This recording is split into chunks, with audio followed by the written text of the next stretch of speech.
வரகி பக்தர்கள் அனைவருக்கும் வணக்கம். இது நம்ம ஆதி வரகி யூடியூப் சேனல். வரகி அன்னையோட அருள் பரிபூர்ணமா எல்லாருக்குமே கிடைக்கணும்னு மனசார பிரார்த்தனை செஞ்சுக்கிட்டு நாம இந்த பதிவை ஆரம்பிக்கலாம். இன்னைக்கு டிசம்பர் மாசம் 3ஆம் தேதி செவ்வாய்க்கிழமை. இன்னைக்கு நைட்டுக்குள்ள இப்ப நான் சொல்ல போற வார்த்தைய 9 முறை மட்டும் நீங்க எழுதினாலே போதும். இந்த பிரபஞ்சமே பணத்தை உங்களுக்கு அள்ளி அள்ளி கொடுக்கும்னே சொல்லலாம். மேஜிக் போல உங்க வாழ்க்கைய மாத்தி அமைக்கக்கூடிய ஒரு சக்தி வாய்ந்த பரிகாரத்தை தான் இப்ப நான் உங்களுக்கு சொல்ல போறேன். இது என்ன பரிகாரம், யாரெல்லாம் செய்யலாம், எந்த நேரத்துல செய்யணும்னு இப்ப நாம தெரிஞ்சுக்கலாம். இன்னைக்கு நமக்கு செவ்வாய்க்கிழமை. இது அங்காரகனோட வழிபாட்டுக்கு உகந்த நாள். அங்காரகனோட அதிதேவதை தான் நம்ம முருகப்பெருமான். இந்த அங்காரகனோட பரிபூர்ணமான அருள் நமக்கு முழுமையா கிடைச்சிட்டாலே நம்ம வாழ்க்கையில கடன் பிரச்சனைங்கிற பேச்சுக்கு கூட இடம் இருக்காது. அந்த வகையில ஒவ்வொரு வாரமும் வரக்கூடிய செவ்வாய்க்கிழமை நாள் நமக்கு ரொம்ப ரொம்ப முக்கியமான ஒரு நாளா இருக்கு. இப்படிப்பட்ட செவ்வாய்க்கிழமை கார்த்திகை மாசத்துல வர்றது கூடுதல் சிறப்புன்னே சொல்லலாம். கார்த்திகை மாசத்துல வரக்கூடிய ஒவ்வொரு செவ்வாய்க்கிழமையும் ரொம்ப ரொம்ப முக்கியமான நாளா நமக்கு இருக்கு. அடுத்ததா இப்படிப்பட்ட அற்புதமான நாள்ல இன்னும் ஒரு அற்புதமான சேர்க்கை நமக்கு இருக்குன்னு சொல்லலாம். அது என்னன்னு பாத்தீங்கன்னா, இன்னைக்கு நமக்கு 369 யுனிவர்சல் ஏஞ்சல் நம்பரோட சேர்க்கை இருக்கு. அது எப்படி வருதுன்னு இப்ப நான் உங்களுக்கு சொல்றேன். இன்னைக்கு தேதி 3. அது மட்டும் இல்லாம இந்த மாசம் டிசம்பர் மாசம். இதுல இருக்கக்கூடிய 1ஐயும் 2ஐயும் ஆட் பண்ணும்போது நமக்கு 3ங்கிற நம்பர் வரும். அடுத்ததா இந்த வருஷம் 24வது வருஷம். இதுல இருக்கக்கூடிய 2ஐயும் 4ஐயும் சேர்த்தா நமக்கு 6ங்கிற நம்பர் வரும். இப்ப நமக்கு கார்த்திகை மாசம் 18ஆம் தேதி. இதுல இருக்க 1ஐயும் 8ஐயும் ஆட் பண்ணா நமக்கு 9ங்கிற நம்பர் வரும். அதே மாதிரி இன்னைக்கு நமக்கு செவ்வாய்க்கிழமை. இது அங்காரகனோட வழிபாட்டுக்கு உகந்த நாள். அங்காரகனுக்குரிய நம்பரும் 9. அந்த வகையில இந்த நாள்ல நமக்கு 369ங்கிற சேர்க்கை மட்டும் இல்லாம 33ங்கிற ஏஞ்சல் நம்பரோட சேர்க்கையும் 99ங்கிற ஏஞ்சல் நம்பரோட சேர்க்கையும் இருக்கு. இது ரொம்ப ரொம்ப அற்புதமான ஒரு அமைப்புன்னே சொல்லலாம். இப்படிப்பட்ட சிறப்பான நாள்ல செய்ய வேண்டிய பரிகாரத்தை பத்தி ஏற்கனவே நம்ம சேனல்ல நான் உங்களுக்கு ஒரு வீடியோ கொடுத்திருக்கேன். இன்னைக்கு நைட்டு நீங்க தூங்க போறதுக்கு முன்னாடி தலகாணி கடியில இந்த ஒரு பொருளை வச்சு தூங்கினாலே போதும். 9 நாட்களுக்குள்ள நிச்சயமா நீங்க கேட்ட பணம் கிடைக்கும். அதே மாதிரி தீராத கடன் பிரச்சனையும் இந்த 9 நாட்களுக்குள்ள நிச்சயமா தீரும்னு சொல்லி ஒரு பரிகாரம் நான் உங்களுக்கு சொல்லிருக்கேன். அந்த வீடியோவோட லிங்க் இந்த வீடியோவோட எண்ட் ஸ்கிரீன்லயும் மேல ஐகார்ட்லயும் நான் உங்களுக்காக கொடுக்கறேன். விருப்பம் இருக்கிறவங்க செக் பண்ணி பாருங்க. இப்போ இந்த பதிவுல நாம எதை பத்தி பார்க்க போறோம்னு பாத்தீங்கன்னா, 369ங்கிற ஏஞ்சல் நம்பரோட சேர்க்கை இருக்கக்கூடிய இந்த நாள்ல பணவரவு அதிகரிக்கிறதுக்கும் நமக்கு இருக்கக்கூடிய பண கஷ்டம் தீர்றதுக்கும் நாம செய்ய வேண்டிய ஒரு அற்புதமான ஈர்ப்பு விதி பயிற்சியை பத்தி தான் நான் உங்களுக்கு சொல்ல போறேன். இந்த ஈர்ப்பு விதி பயிற்சியை பொறுத்தளவுக்கு நமக்கு எந்த விதமான கட்டுப்பாடுகளுமே கிடையாது. ஆண்கள் பெண்கள் யார் வேணாலும் செய்யலாம். இது ஒரு பூஜை இல்லாத வழிபாடு இல்லாத பரிகாரம். பிறப்பு தீட்டு இறப்பு தீட்டு இருக்கிறவங்களும் தாராளமா செய்யலாம். பெண்களுக்கு பீரியட்ஸ் டைமா இருந்தாலும் இந்த பரிகாரத்தை செய்யலாம். இந்த நாள்ல நீங்க அசைவம் சாப்பிட்டு இருந்தாலும் இந்த பரிகாரத்தை செய்யலாம். அதே மாதிரி இந்த பரிகாரத்தை பொறுத்தளவுக்கு நீங்க உங்க வீட்ல இருந்தும் செய்யலாம், ஆபீஸ்ல இருந்தும் செய்யலாம், உங்க சொந்தக்காரங்க வீட்ல இருந்தும் செய்யலாம். இந்த பரிகாரம் ஒரு குறிப்பிட்ட நபருக்காக நீங்க செய்ய வேண்டாம். பொதுவா உங்க குடும்பத்துக்கு நல்ல ஒரு பணவரவு ஏற்படணுங்கிறதுக்காக இந்த பரிகாரத்தை இன்னைக்கு நீங்க செஞ்சு பாருங்க. நிச்சயமா உடனடியா மேஜிக் போல உங்க வாழ்க்கையே தலைகீழா மாறும்.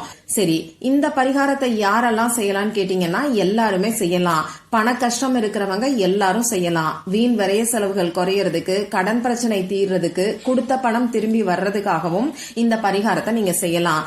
வேலையில சம்பள உயர்வு கிடைக்கிறதுக்காகவும், தொழில்ல வியாபாரத்துல லாபம் அதிகரிக்கிறதுக்காகவும் நீங்க இந்த பரிகாரத்தை செய்யலாம். பணம் சம்பந்தப்பட்ட பிரச்சனைகள் இருக்கிறவங்களும், பண கஷ்டம் தீரணும்னு நினைக்கிறவங்களும், பணவரவு அதிகரிக்கிறதுக்காகவும், அடகு வச்ச நகையை மீட்கிறதுக்காகவும், பணத்தை சேர்த்து வைக்கணும்னு நினைக்கிறவங்களும் இந்த பரிகாரத்தை செய்யலாம். இன்னைக்கு இந்த பரிகாரத்தை எந்த நேரத்துல செய்யணும்னு பாத்தீங்கன்னா, இந்த நாள் ஃபுல்லா நீங்க எப்ப வேணாலும் செய்யலாம். ராகு காலம் பார்க்கணும், யமகண்டம் பார்க்கணும், நல்ல நேரம் பார்க்கணுங்கிற அவசியம் எல்லாம் கிடையாது.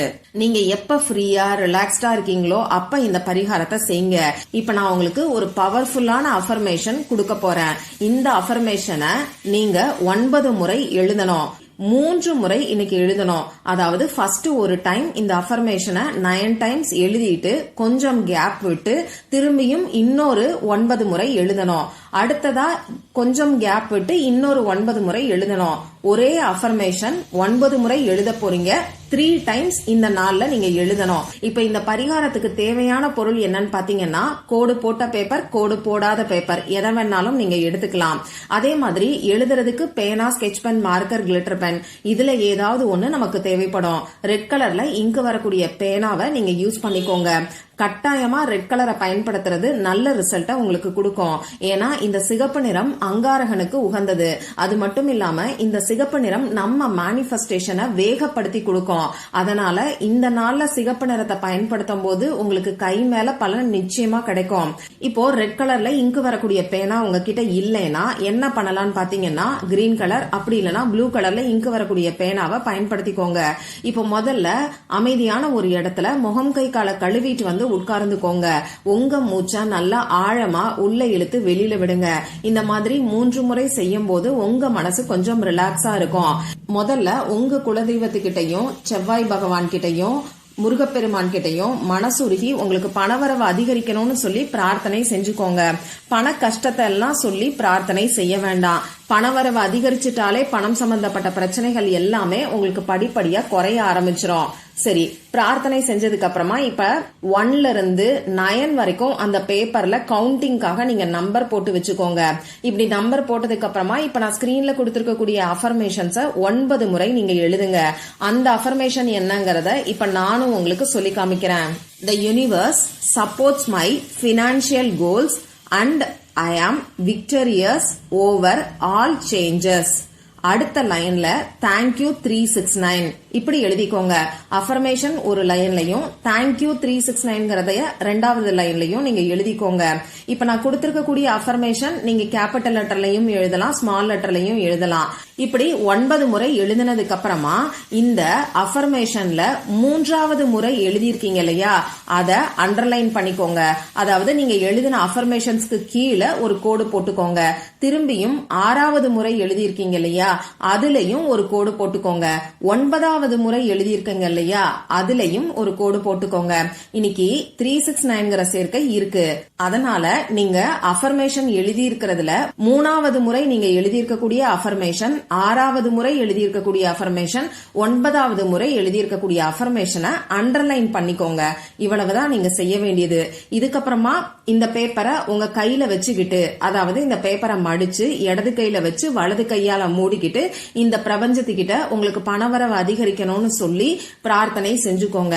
திரும்பியும் 1 மணி நேரம் கேப் விட்டுட்டு இப்ப நான் சொன்ன மாதிரி 9 முறை அஃபர்மேஷன் எழுதிட்டு, இதே அஃபர்மேஷன்ஸை எழுதிட்டு திரும்பியும் 3வது டைம், 6வது டைம், 9வது டைம் நீங்க எழுதி வச்சிருக்கக்கூடிய அஃபர்மேஷனை அண்டர்லைன் பண்ணிக்கோங்க.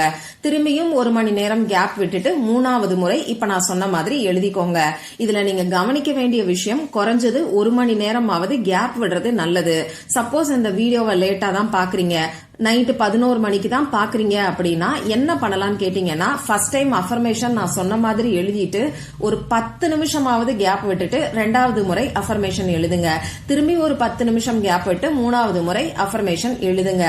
ஆக மொத்தம் 3 முறை இந்த அஃபர்மேஷன்ஸை நீங்க எழுதணும். ஒவ்வொரு முறை எழுதும் போதும் 9 டைம்ஸ் எழுதணும். அதே மாதிரி 3rd, 6th, 9th அஃபர்மேஷன் நீங்க எழுதி வச்சிருக்கிறத அண்டர்லைன் பண்ணணும். இத 3 டைமும் நீங்க செய்யணும். இப்படி எழுதி வச்சிருக்கக்கூடிய இந்த பேப்பரை என்ன பண்ணணும்னு பாத்தீங்கன்னா, பத்திரமா பீரோலையோ அப்படி இல்லைன்னா பூஜை அறையிலையோ நீங்க வச்சுக்கோங்க. இந்த பேப்பர் அப்படியே இருக்கட்டும். இந்த பேப்பர் தானா என்னைக்காவது ஒரு நாள் டேமேஜ் ஆகும் போது அப்ப இந்த பேப்பரை எடுத்து எரிச்சிருங்க. அப்படி இல்லைன்னா ஓடுகின்ற நீர்நிலைகள்ல தூக்கி போட்டுருங்க. இந்த பதிவுல உங்களுக்கு ஏதாவது சந்தேகம் இருந்ததுன்னா எனக்கு கமெண்ட் பாக்ஸ்ல கேளுங்க. அதை நான் உங்களுக்கு உடனே தெளிவுபடுத்துறேன். இந்த பதிவு உங்களுக்கு பிடிச்சிருந்தா லைக் பண்ணிட்டு உங்க ஃப்ரெண்ட்ஸ் அண்ட் ஃபேமிலி கூட ஷேர் பண்ணுங்க. இந்த மாதிரி அந்தந்த நாளுக்கும் நேரத்துக்கும் திதிக்கும் உரிய வழிபாடுகளையும் பரிகாரங்களையும் நீங்க மிஸ் பண்ணாம தெரிஞ்சுக்கிறதுக்கு நம்ம சேனலை மறக்காம சப்ஸ்கிரைப் பண்ணிட்டு பக்கத்துல இருக்கக்கூடிய பெல் ஐகானையும் பிரஸ் பண்ணிக்கோங்க. மற்றும் ஒரு பயனுள்ள பதிவுல நாம சந்திக்கலாம். நன்றி.